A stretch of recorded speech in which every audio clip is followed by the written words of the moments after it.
Well, hello and good morning. Today is January 3rd, 2024. I am Kenny Polcari, your host of the party. And oh my God, do we have a lot to talk about today. I'm just going to go on a rant here at the beginning of it just because I think the whole thing is almost comical. So here's what you need to know, right? Like I just said to you, I am going to rant a little bit here. Happy holidays, Happy New Year, Barclays cuts Apple. Are you kidding me? It's comical. Apple declines by 3.5%. So I go, and? Right? The stocks now decline as investors are taking in those profits and gains that we were talking about as the year ended last year. Nobody should be surprised. Bond yields decline, bond prices decline and yields rise. Gold is down, oil is down, and the VIX surges by 6.2%. What have I been talking about? And what do we have for breakfast, lunch, or dinner today? It's the Fritatta. So we'll get to that in a moment. So the headline says that the tech bulls lose their grip as the stock rally pauses. That was Bloomberg this morning, right? Okay. I have so many things to say here. Markets are under pressure, came under pressure on January 2nd, right? Okay, yeah, the Dow gained 25 points, but remember that's an index of 30 names. The S&P 500 lost 27 points or 0.6. That's 500 names. The NASDAQ 100 got slapped, finally, taking 245 points or 1.6% off. That's 100 names. The Russell 2000 lost 14 points or 0.7%. The transports gave up 125 points or 0.8, and the equal weight S&P 500 gave up 2 points. Look, first it was a new year.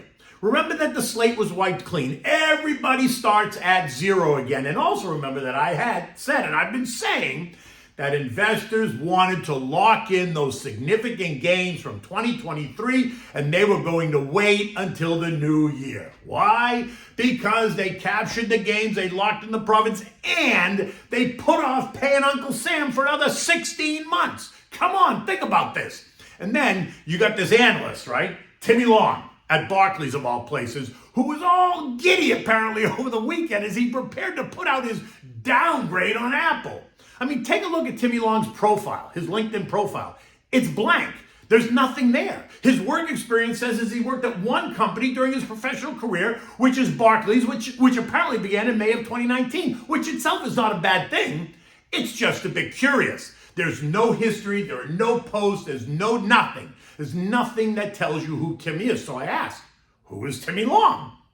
But let's be clear, Barclays, are you telling me that Apple lost 3.5% because some analyst that nobody's ever heard of was the first guy in the new year to put out a downgrade on the world's biggest company? Do you think this downgrade just came as Timmy was watching the ball drop in Times Square on Sunday night? Or do you think he'd been planning on putting out this note for weeks now? Remember, he was already negative basically on the name since his price target was 161 and the stock was already trading at 195. Come on, think about this just for one iota. The headline says that Apple shares fell 4% after the Barclays downgrade. That was on CNBC, right? Barclays analyst Timmy Long tagged Apple with an underweight rating due to weak iPhone 15 demand is basically the thesis of the argument. You don't have to read any more than that, right? Which is also a bit curious. Underweight isn't really a sell rating. It's underweight, which says you don't go chasing it, don't go adding to it, put new money in other places. Or is underweight really a code for sell? In fact, Google tells us that Apple has a consensus strong buy rating, which is based on 24 buy ratings, right? 8 hold ratings and 0 sell ratings. Knows 0 sell ratings. The average price target for 32 of the street analysts over the next 12 months is $203.16. I mean, don't ask me about the pennies because that's ridiculous. So this guy comes out on January 1st and says, I'm taking my price target down by $1.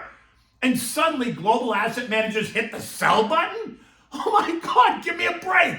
Would this report have received the same attention if he had published it on December 15th of 2023? Absolutely not.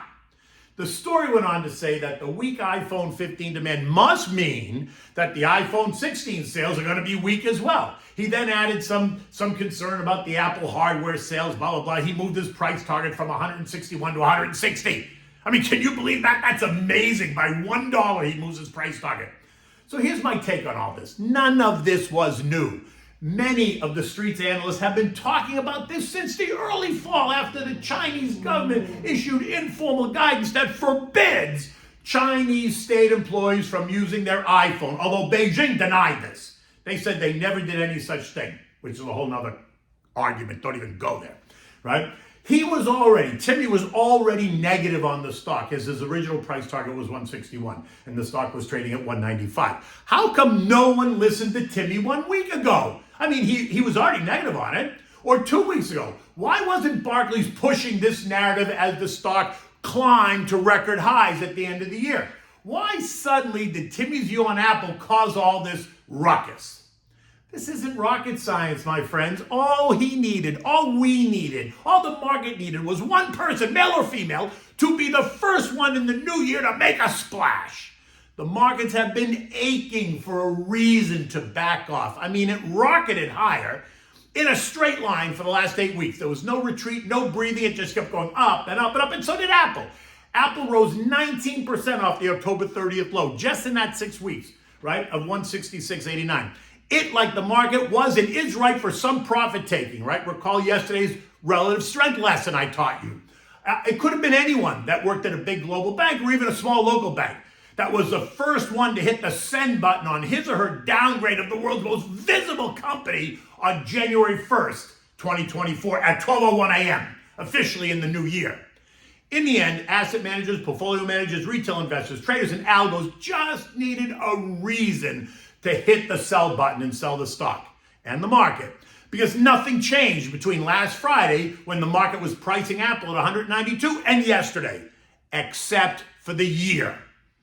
The data he cites has been available for months now. His analysis isn't bad, it just isn't anything new. Clearly no one wanted to hear that news when the market was rallying at the year end and Apple was trading at all-time highs and was one of the drivers behind it. Nobody wanted to pay any attention. But suddenly today, they do. Okay, I'm done. There's nothing else to see here. The weakness in Apple or the market should surprise no one. In fact, so many investors have been waiting for this pullback to begin. And I think it has. I suspect that we're going to see the market back off 5 or 6% or so. And if earnings season, which begins next week, starts off with weak forward guidance, then we could see an even bigger pullback. Remember, investors are buying stocks for what the future is, not what the past was, right? Because past performance does not guarantee future performance, right? That's something you hear all the time. Now, and then guess what else happened? You know that 100% expectation of a March rate cut and the expectations of 5 to 7 more cuts during the year of 2024? Yeah, well, that changed too. The March expectation is now dropped to 84%. Still high, but the talk of 5 to 7 rate cuts is suddenly being quietly discounted, right? Of course it is. It was ridiculous to begin with. Why, when the economy is humming along, inflation is in retreat, we're preparing for a softer landing, the dot plot showed 3 possible cuts, not 5 to 7, unemployment remains at historic lows, the bond market has rallied, sending yields down, making money less expensive. We've seen that in the 30-year mortgages as they went from 8.25 to 6.75. We've seen it in auto loans, they pulled back a bit. We've seen it in the explosion of buy now, pay later businesses come to life. The economic data remains strong. And so tell me, why again were they convincing us that we needed 5 to 7 rate cuts? I mean, it's inappropriate. They tell us that defaults are rising and that the commercial real estate market is about to break.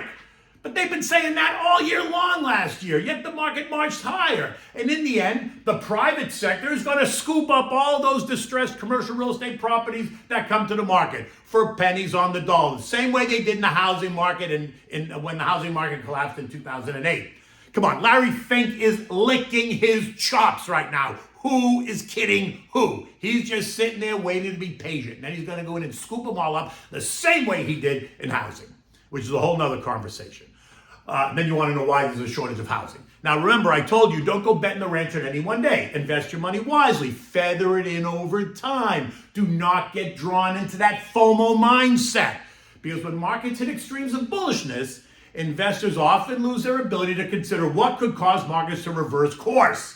Which is why I emphasize the need to remain focused and create and stick to the plan. Bonds also came under a bit of pressure yesterday, right? The TLT and the TLH both lost about 0.5% or so. This after gaining 16% over the past 6 weeks. So put it in perspective.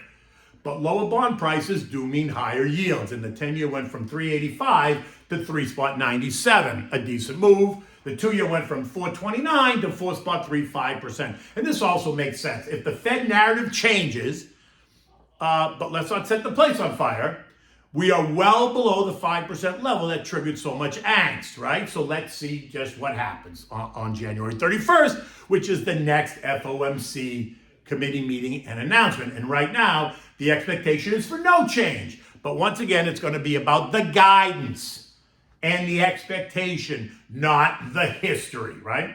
Oil, which is rallied going into yesterday, is lower today. They're repeating the ample supply story all over again, citing production from the non-OPEC nations as the reason for today's weakness. That in addition to the ongoing drama in the Red Sea caused by the Houthis. Think the Iranians, right?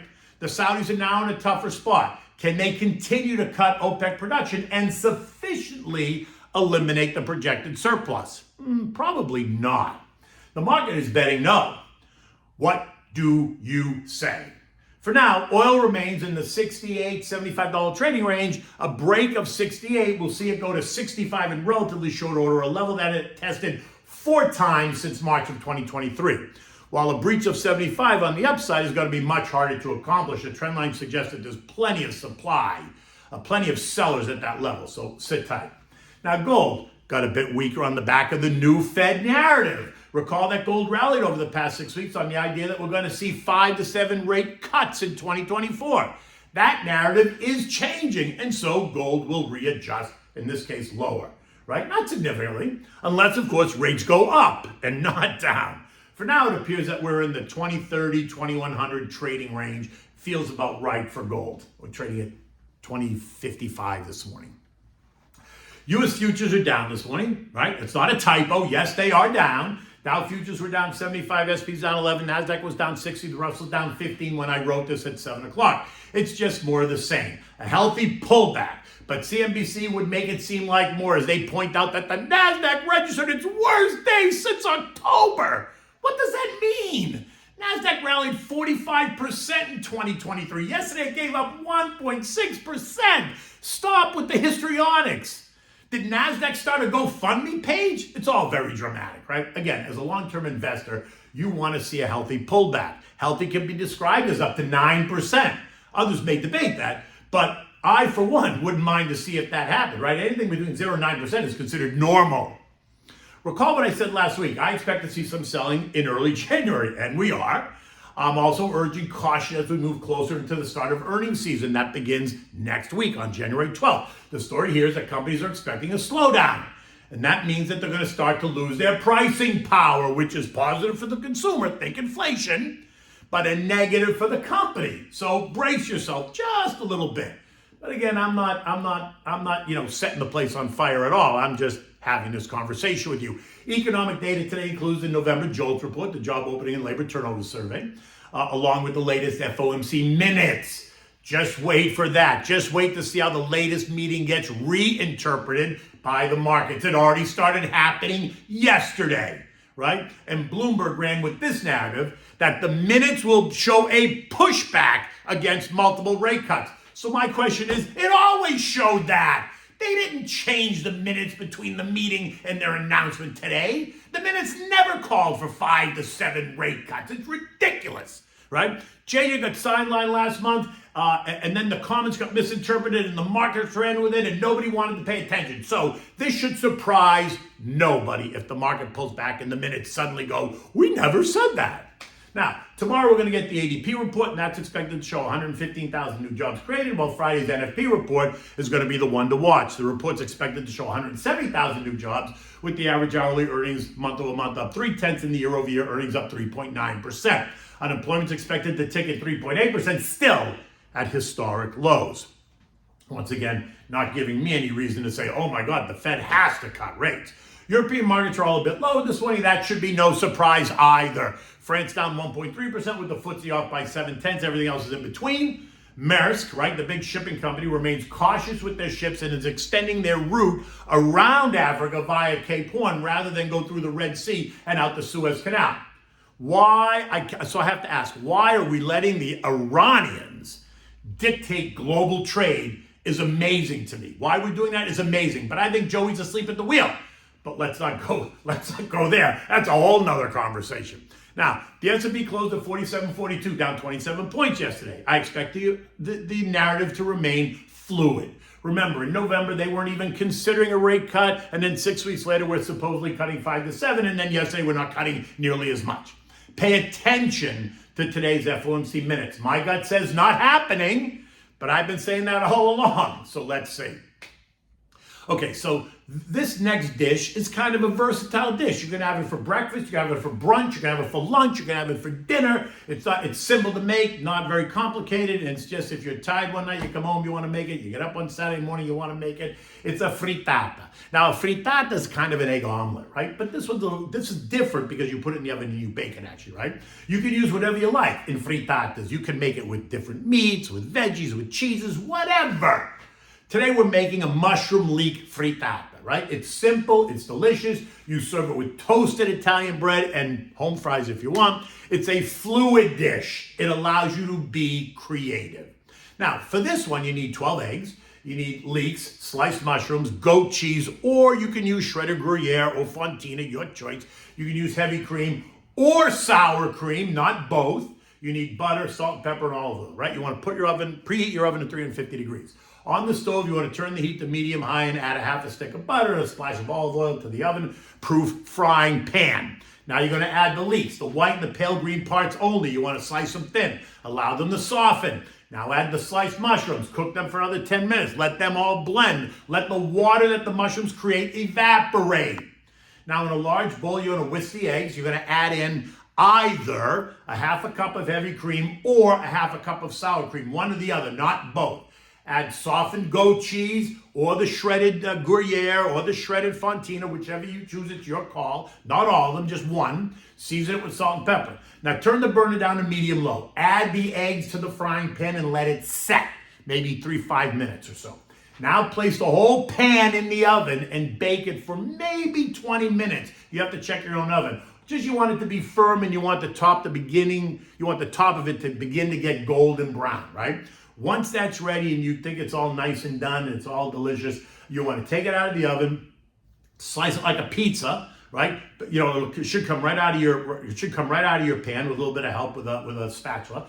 Put it now on a nice round dish and then slice it like a pizza and serve this with hot coffee, your favorite juice, and naturally the toasted Italian bread. Not garlic toast, just regular toasted Italian bread. In any event, you can also drink this with a large glass of ice cold milk, which is always good, and it reminds me of being a kid. Trust me, I was a kid a long time ago. I love to be reminded of being a kid. In any event, it's going to be another gorgeous day here in South Florida. Yesterday was absolutely spectacular. When the sun came out, the sky was blue. It was about 70 degrees. It was absolutely gorgeous. And today, I think it's going to be the same. Until tomorrow, take good care.